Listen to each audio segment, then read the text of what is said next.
Hello, this is section 1.4 for Calc survey.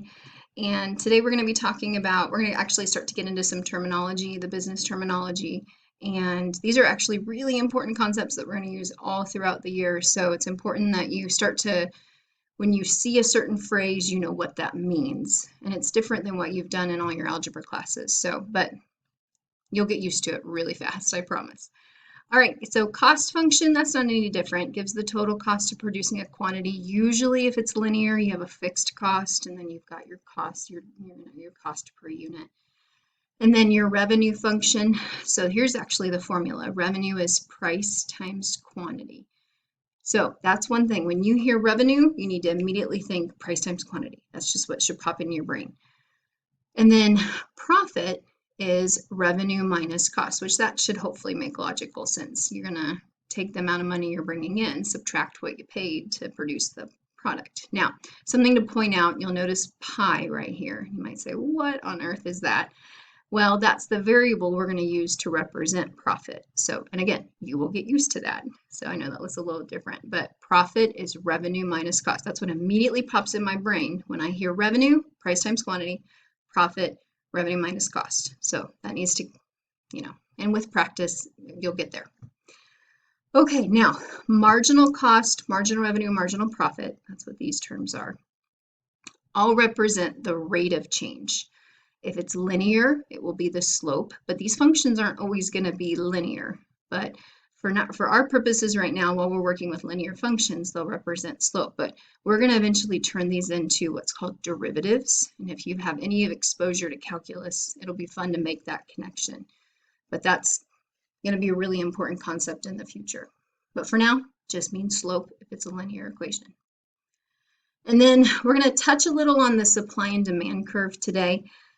There's actually a video later on in the notes that I highly suggest you watch, because if you have no exposure to supply and demand curves, you'll want to at least hear how it's related to another example. And the video is short and it gives just a good visual of what supply and demand curves mean. Now, I know you guys talk about supply and demand in econ, and you guys go a little more in depth in econ, but I'll be able to show you how it mathematically works in this class. So I think you'll enjoy that. So, and then we're going to talk about specific tax on consumer versus specific tax on consumer. And that will actually affect what's called your equilibrium point. So we'll see that later on in the notes. Okay, so these are your important new terms that you need to make sure you know. And then I'm going to show you some examples of what you're going to be doing in your homework and what you'll need to make sure you know how to do. All right, so here we go. Example 1. So the cost function, this is actually a very, very basic example. So the company must pay $350,000 for building, rental, and machinery. They also pay $8.75 per unit to produce the item, The cost function is linear. Good, that's nice. So you're going to take your fixed cost, that $350,000, plus, and then here's what's new. I'm not going to call this slope. I'm going to call it marginal cost. This is your marginal cost, which you just in your brain think, oh, that means slope. So 8.75 is what I'm going to put here, and that's my cost function, right? And I went ahead and graphed that over here. So what is the vertical intercept? Well, that's your fixed cost. And then what is the slope? That's the amount that you're paying per item to produce. And there you have it. Now your revenue function, so a company sells their items for $17 each. Revenue function's linear. Good. Okay, revenue, price times quantity. So that's exactly what we start off with. Revenue equals price, which is $17 per item, times quantity. So notice, if you were to go to graph this, you're going to start at the origin, and it makes sense. If you're not selling anything, how are you going to make any revenue? So that makes sense why we're starting at the origin, and it's got a pretty steep slope here. So what is the slope? Or I could also say, what is marginal revenue? And that's that $17 per item. Okay. All right. Now all three together. So cost, revenue, and profit. So a company has a fixed cost of $7.50, variable cost of $7 per item, and they sell the items for $12 each. All right, so this variable cost, that's your marginal cost. And then the marginal revenue is this $12. So write the cost and revenue functions. So here's our cost function here. And then here's our revenue, price times quantity. And then I graphed them, I sketched the graph. So the revenue function starting at the origin has a slope of 12, very steep. And then our cost function starts up here at 750 and doesn't have as steep of a slope. And that's what's giving us our intersection point. Right. Now, find the break-even point on the calculator. So again, keep watching. I'm going to be posting a video soon, if I haven't already, of some very basic skills you need to be able to do on your graphing calculator. And this is one of them, to be able to graph multiple equations and find the intersection point. So, and for this one, if you were to graph these two functions, you'll graph it and you won't see anything because the graphing calculator is only going to give you a small screen that's maybe a 10 by 10. So you'll want to zoom out. So that's what I gave you here was a nice window. This would represent the interval for x's, and this is the interval for y's. So you'd actually be able to see the intersection point. Now, you of course can also find the intersection point algebraically. You can just simply set your two functions equal to each other, which is what I've done here. Move over, divide, you guys know how to do that. And then make sure you plug 150 back into one of your equations to get the ordered pair. Now, then it says find the profit function. So profit, revenue minus cost. That's the first thing that should pop in your head. So that's what I've done here. Revenue minus cost. And hopefully you can see the very typical mistake that's easy to make. Make sure you distribute that negative to both terms. Okay. Now, down here, I then graphed the profit function. So it hits at negative 750, and then it has a slope of 5. So I just kind of sketched, and then it's going to hit the x-axis here at 150. So you'll notice that the profit is in the negative until you sell 150. And at 150, that's called the break-even point. You're not earning a profit. Your revenue is matching your cost. Not ideal. That's not where you want to be. But once you sell over 150 items, now your profit's in the positive. Okay? And that lines up over here with this graph as well. You can see how your revenue function is under your cost function until you hit that 150, and now your revenue is over your cost function, which is where you want to be. All right, and then a table problem. Do not skip these table problems. Mr. Warnke and I taught Calc Survey for the first time many years ago, and we got the first final exam from IU, and we said, holy crap, they have a lot of table problems on here. So don't skip the table problems. And because they're the most realistic type of problems, if you're out in the business world, you're collecting data. You don't have nice, beautiful equations to match what the real world, what's happening in the real world. So it makes sense why tables are so important, right? So here's our table, and we've got the quantity, we've got cost, and then revenue. And you'll notice at 100, your cost is 750, revenue is 450. And then at 200 items, your cost is going up. Looks like by 50 each, every 100 items. And then your revenue actually went up too, but more importantly, look, your revenue is now greater than your cost. So something must have happened somewhere in here.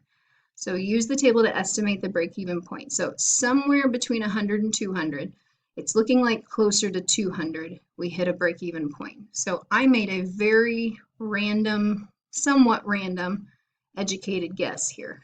And guys, I mean, as long as it's justifiable, you do not have to have this ordered pair. But that was my estimation. Now, what is the profit? Okay, profit, revenue minus cost. That's the first thing that should pop in your head. So at 400, I'm going to do revenue, which is 1,800, minus our cost, which is 900. There you go. And then what is the company charging per item? So revenue is price times quantity, which is what I've showed over here. So if I divide, I want this P value. So if I divide over the Q, I can take the revenue somewhere, anywhere, really. I'm going to use the 450 here and divide it by the quantity, which is 100, and that's going to give me the price we're charging per item. Okay. So Please make sure you're practicing those problems and getting comfortable with those concepts. Now here's that YouTube video. Please watch this just to refresh your memory or to get an understanding of what supply and demand is. We'll be focusing on the math, not the econ behind all this stuff, but it's not a bad idea to at least see how it relates to the real world. Okay, so supply and demand. Supply is always going to be an increasing function, right? So notice the word up is in supply, so it's always going up. And then demand is always going down. Starts with a D, DD. So it's a decreasing function here. That's your demand function. And the definition was up in that previous page. Equilibrium is where the two functions intersect. And this is our price here. And this is our quantity. And equilibrium is ideal. That's where you don't have a surplus and you don't have a shortage of items. Your supply is meeting your demand. That's exactly where businesses want to be. And again, watch that YouTube video to see a good real-life example. All right, so supply and demand. Notice our supply curve here. It's linear, that's okay. Is an increasing function. Slope is positive. And the demand curve is, slope is negative. It's a decreasing function, all right? So what is the equilibrium price and quantity? You could graph those two and use your graphing calculator, or algebraically, it would be pretty easy. Set the two functions equal and solve from there. Always plug P into one of the two sides of your equation. I'll explain why here in just a second. But there you go. There's your equilibrium. The ideal price you should be charging and the amount you should be producing. All right, now a specific tax of $2 is imposed on suppliers. What is the new equilibrium price and quantity? So $2 tax imposed on the suppliers means the price that the supplier is charging, they now have to deduct $2 from that because they're not bringing that revenue in, all of it. They have to pay tax. So this price represents the price a supplier would be charging. Now they have to take $2 away from that. And it only affects the supply equation. So here's the supply equation where we've now taken away $2 because now they don't earn as much as they would have before the tax. Equals, and then your demand equation stays the same. Then you algebraically solve this, which you guys can do. And then here's why you have to be careful. You're going to plug your price into one of the two sides. If you plug your price into one of those two equations you originally started with, what if you plug it into this one and the tax isn't represented? You're not going to get the proper quantity. So that's why you're safest to plug your price into one of the two sides of the equations, right? And that's where we're getting the quantity. So you can see the $2 tax shifted our equilibrium price and quantity, all right? And then sales tax. So this is imposed on the consumer. So this is going to affect the consumer's price.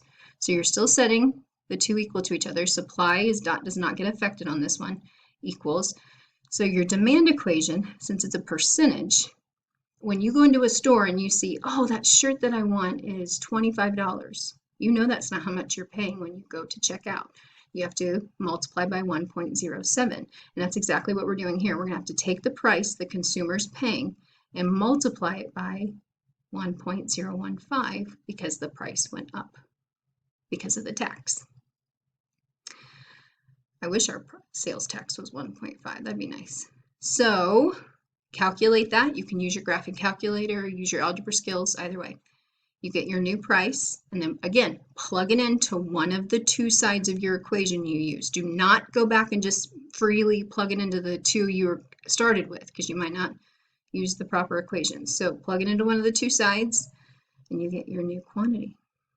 And you might say, Cogswell, why didn't you round your quantity? If it doesn't say to round, don't do it, and you're safe. Okay.